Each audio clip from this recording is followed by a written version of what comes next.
Magandang araw mga kaibigan. Ayan, meron po tayong baby walking trick or baby walking hack kung paano natin mapabilis, mapalakad ang ating mga babies.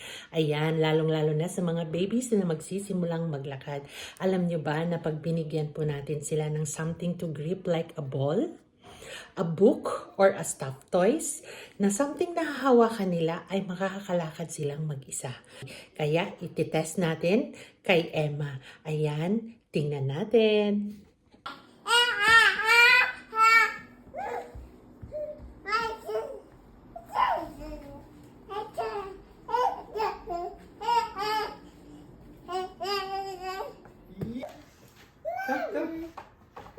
Good job! Slowly. Walking, walking, walking, walking.